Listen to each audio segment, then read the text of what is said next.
Welcome to the Pursuit of Manliness podcast, where we are vigorously equipping men to pursue biblical manliness. Well, we just wrapped up Clint getting bossed around his own house, so it's story time with Jarrett. So on Friday, I told you guys just briefly about this. I went and did it. I spoke at a men's retreat in Southern Indiana, middle of nowhere, but you talk about God's country. I know I'm biased about Iowa, but that was pretty beautiful. Anyhow, did the deal, speak on Friday night, whatever, and just about every men's retreat, and we have it too. There's always a fire. Like I don't know what it is. I don't know if women's retreat has fire pit. Like, is there a lady out there like in her culottes or something getting the fire going while somebody's? I don't know how that works, but there's a fire, and I went to go get an Ale-8. They bought some for me, which I appreciate. Thank you guys for doing that. I come back out, and these dudes were just talking, and I was talking Sunday about this.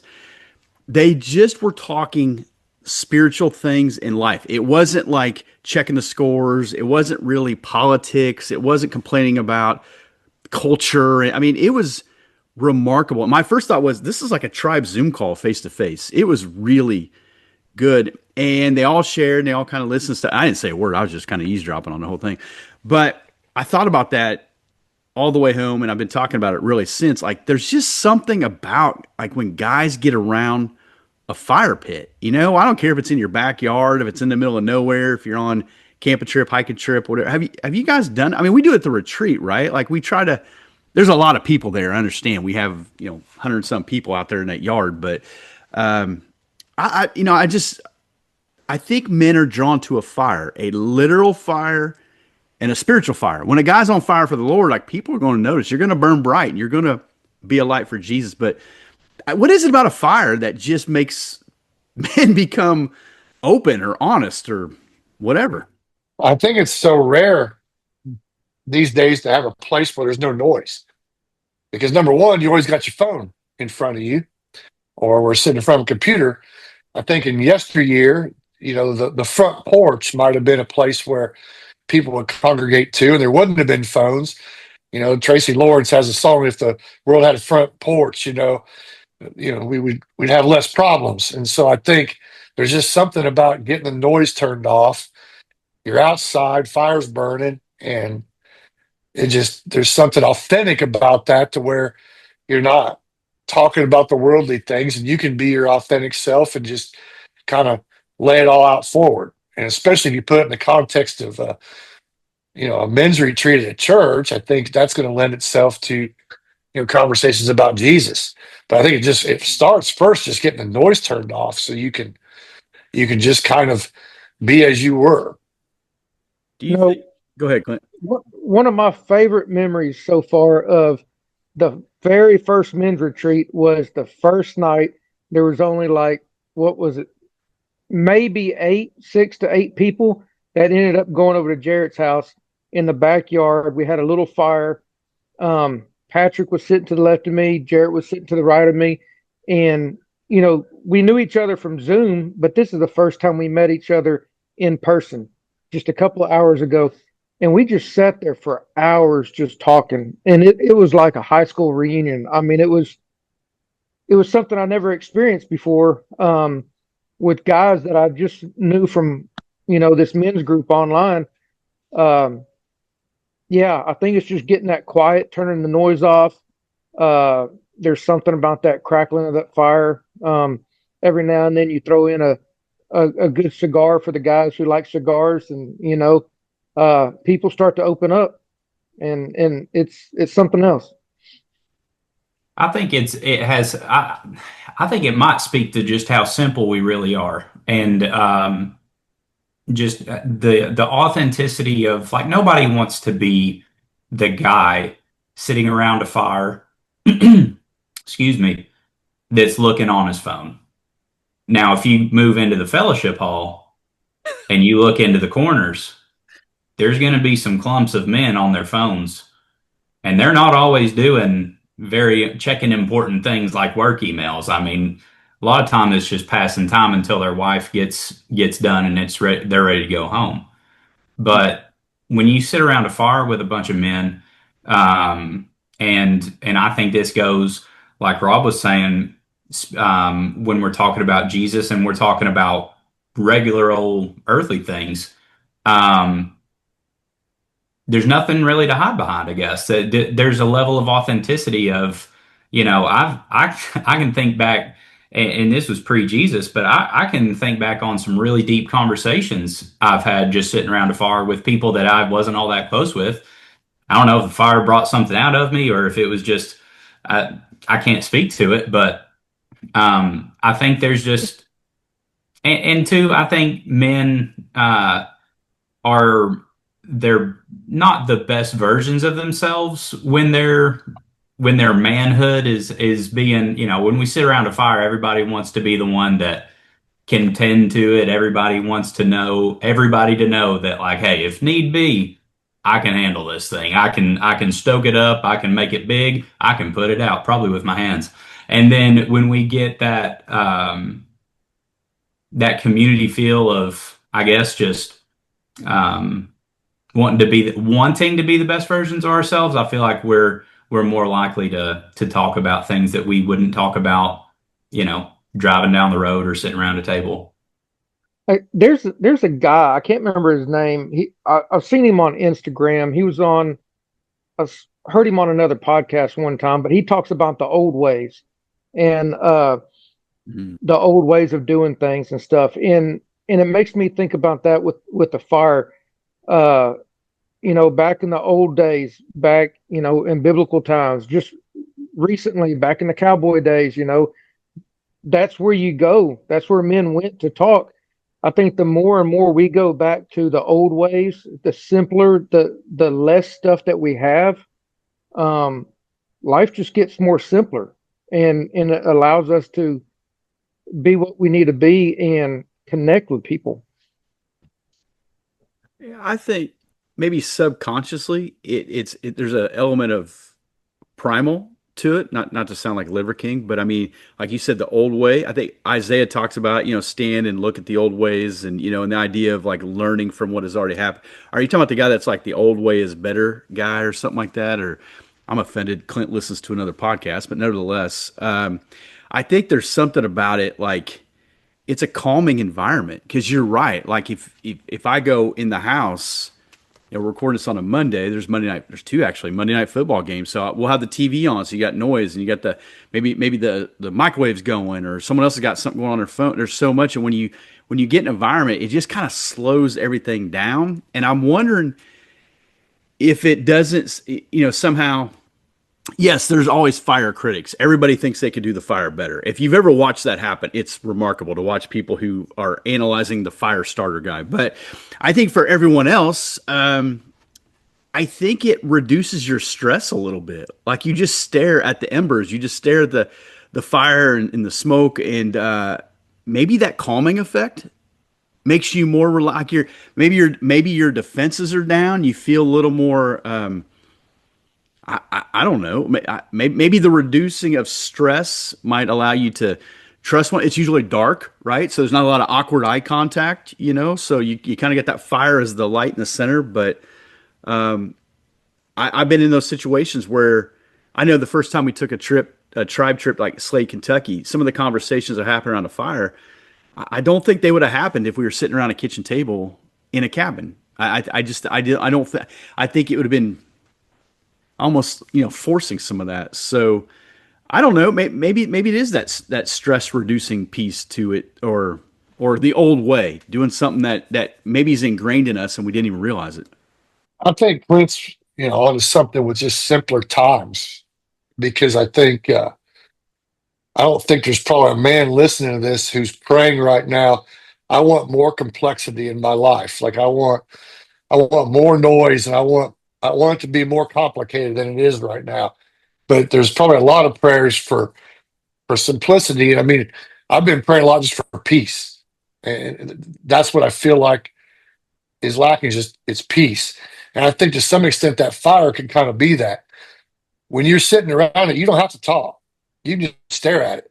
So, like you said, the kitchen table, you kind of feel like, well, I'm one of four. I'm supposed to participate in this deal. At the fire, you don't even feel that. If you're an introvert, you can just hang out and look at the fire. If you want to participate, you can. But I do think there's just a simplicity to it, and I do think it's calming. But I just think it's outdoors, and it just harkens to a simpler time where we weren't as complex and we didn't have four things going on. It's just one thing going on, and you're just sitting around looking at the fire, being warmed up by it, whatever you're doing. I think men kind of crave that and need that.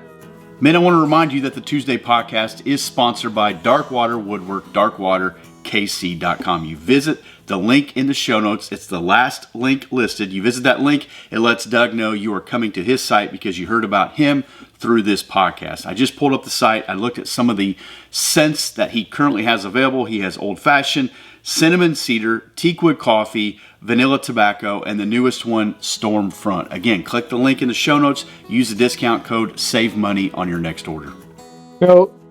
I heard this phrase a couple years ago called earn your seat at the fire. And basically what it's talking about is, I guess back in the medieval days or something, all the important people at the end of the day, after they were fighting and stuff, they would be the only people that were around the fire. Everybody else was out, away from, all the other people doing their own thing.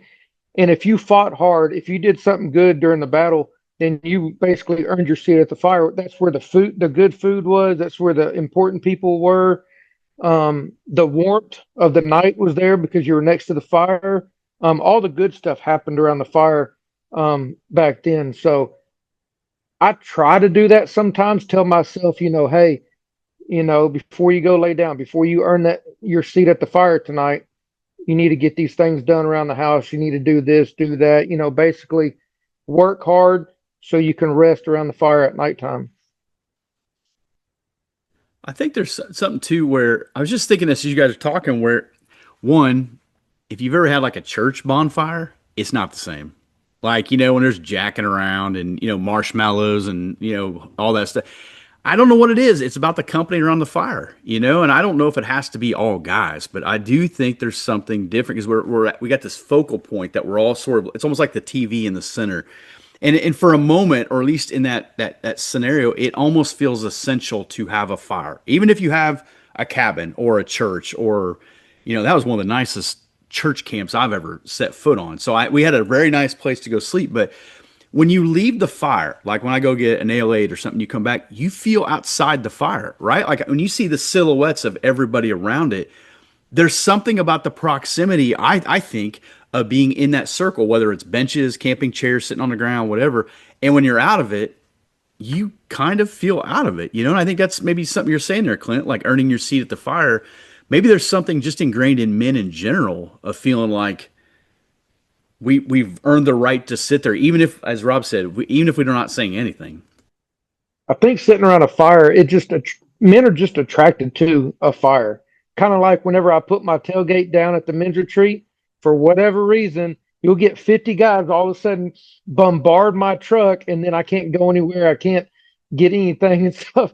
I remember last year, Jarrett was like, watch this. And he put my tailgate down. I mean, within 2 minutes, people just came over there. I'm like, did you have to do Well, this? what you didn't know, I sent out a group text and said, meet me at Clint's tailgate. So yeah, I was one of those guys, Clint. What are you trying to say?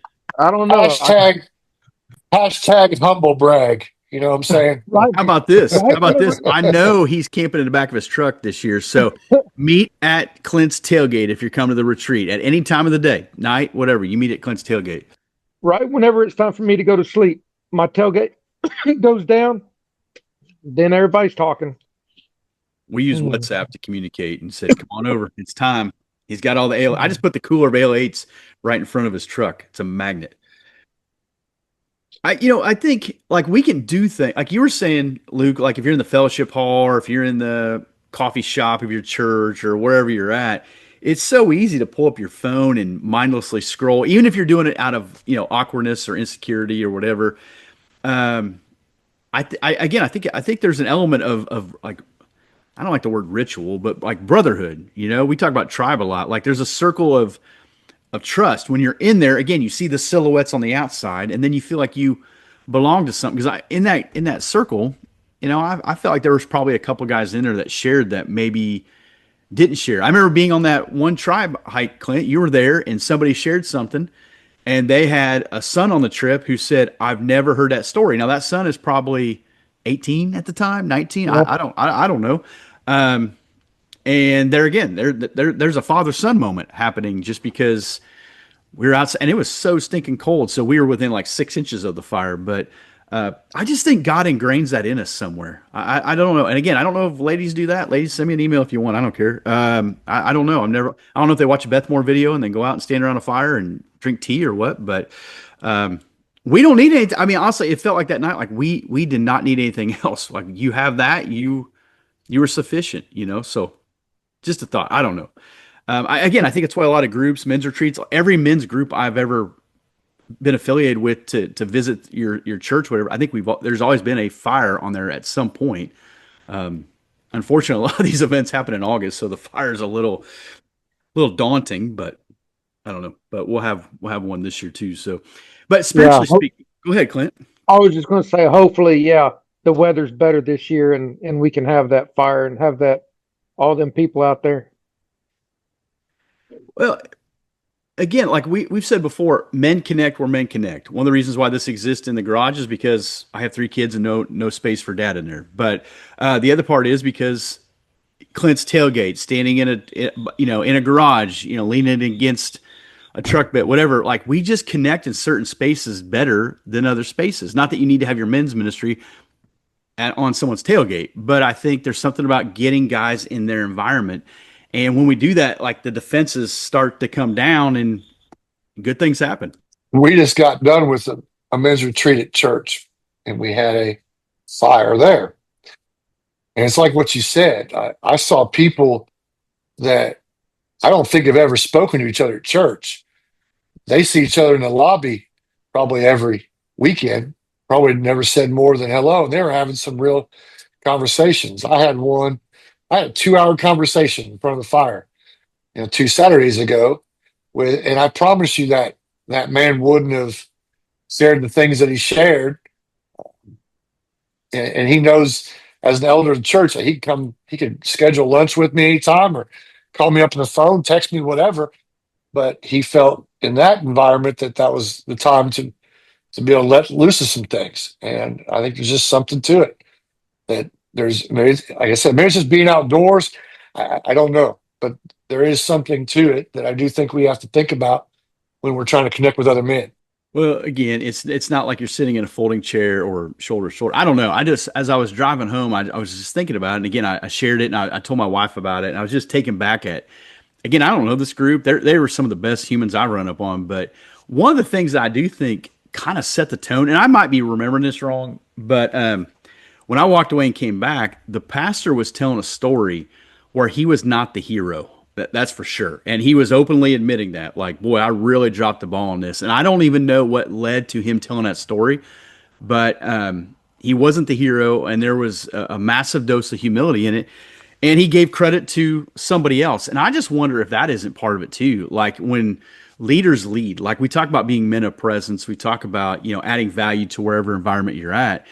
Once he kind of set the tone, it was almost like maybe a few other guys thought, doggone, pastor just shared something. So they shared something and they were just encouraging one another and stuff. I don't know. There's no secret sauce to this. I think it was all, and you guys know for what you've done too, it's all very organic, right? Like even like at our retreat, there's so many guys kind of pair off or you talk to who's ever sitting next to you or whatever. But in some ways, it's almost like when you hike with guys, you have that shared experience where you're doing something together and you don't have to look at each other in the eyeballs the whole time. Nothing more awkward than having to sit across the table from a guy for an hour drinking coffee. Like, all right, let's get out of here. But anything wrong with coffee.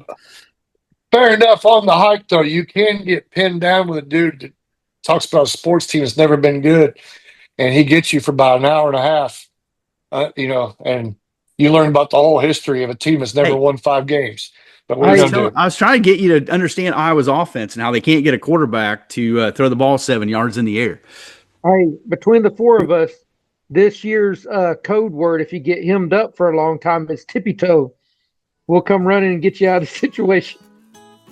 You have 160 some guys on tippy toe all the time. Right. Man, I hear from guys all the time who have a frustration when it comes to men's ministry. They want to get one going and guys won't commit, or guys will only show up on Saturdays for biscuits and gravy, or when we do meet, we really don't talk about anything of substance. Listen, I understand that. I've experienced that myself. That's why I've tried to create some resources, not only for the pursuit of manliness, but that can equip you and your church as well. I would encourage you, check out Tribe Builder if you've experienced any of those challenges, any of those obstacles, because Tribe Builder is designed to set you up regardless of your schedule, regardless if you guys can meet every week or not, or once a month, or whatever. It's designed to get you and your men all moving the same direction.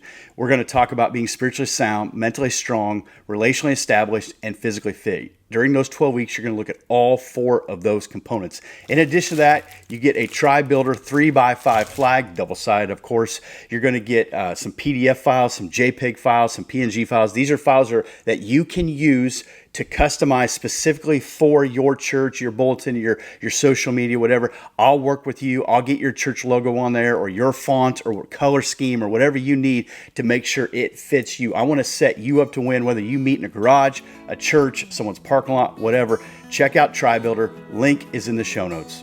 Hey, here's the spiritual component to this. Just again, I told you guys like seconds before we started this thing, I wanted to chew the cud on this set.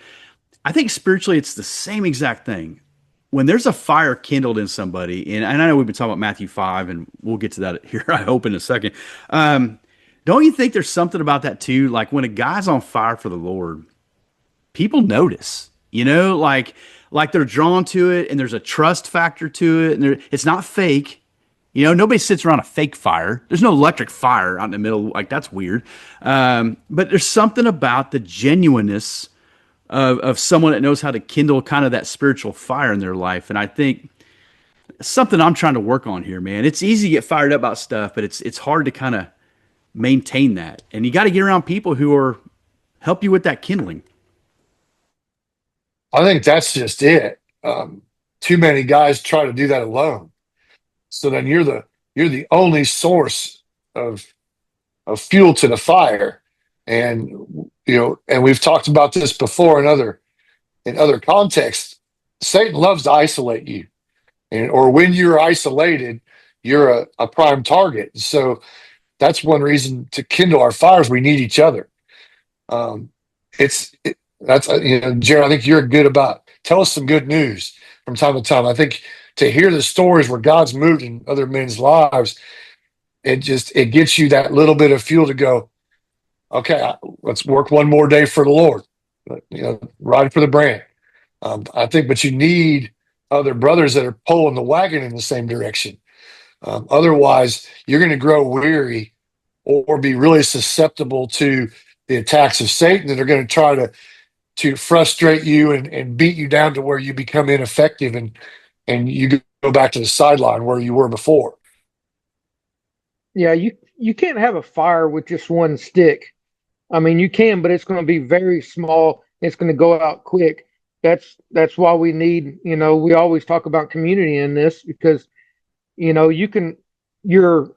can try and keep your fire lit by yourself, but it's going to be kind of hard. You need other brothers that are there that are on fire also to help keep you lit, and y'all help each other stay lit and stay on fire. Don't let that wind blow you out, and keep on going.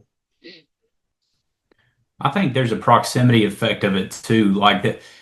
Not necessarily the closer you sit in church to that one person that's on fire, I don't think anything's going to happen to you. But I think it's, in a sense, it can be contagious. Like I feel like if you've got someone new to the faith and they've got that excitement, like they're seeing the world through born again eyes, and they're recognizing the depravity of what they were in, and they've been redeemed, and all of a sudden they realize what's important, and there's only one thing that matters, and all of a sudden the trajectory of their whole life's different. There is an excitement and an urgency with that person. I think the length that it stays might be different. Maybe it stays forever for some people. But if you get that if you throw that into a crowd of people that have been walking with the Lord, faithfully, but 15, 20, 25 years, and they're like, man, so and so is, that excitement. I remember when I got saved, I was excited, and I wonder what I need to be doing. I miss that excitement. I miss that excitement I had for the Lord. I miss that zeal that I had to spread the gospel. And so I think there is some sort of proximity effect within a body of believers, not to mention we are connected. We've got this. We've got more in common with a body of believers than we do somebody we're blood kin to if they're not a believer. So there's that. There is a connection that's not there otherwise. So I think there is. I think the Lord can, through the Holy Spirit and grace. I just think throwing a brand new Christian into a body of believers that, nothing wrong with them, but they've been walking with the Lord a long time. And I think that's just, it's an exciting thing. I would say too, I agree with all that, Luke, but it's also inspiring to me to see the old guy who is still, he's finishing well. He's walking with the Lord, and who knows how long he's been doing it, but that's also, it gives me something to emulate too, to go, okay, I'm going to turn 50 this January. So I'm at whatever, 3/4 of the way along the road, but I got another quarter or more to go, like to finish well. Because I see those guys at church. I see them faithfully serving. I see them working for the Lord. And like, okay, you've not arrived anywhere. You have all that road to go to finish well. And so I think it could be both. That new Christian can inspire you to that infant faith you had that was hot, but also those older guys give you the vision of that enduring fire, that enduring faith that continues to burn to the very end. Thank you again for tuning into the Pursuit of Manliness podcast. Please like, comment, and share the show. Also, if you would leave an iTunes review, that would be greatly appreciated. And remember, keep pursuing biblical manliness.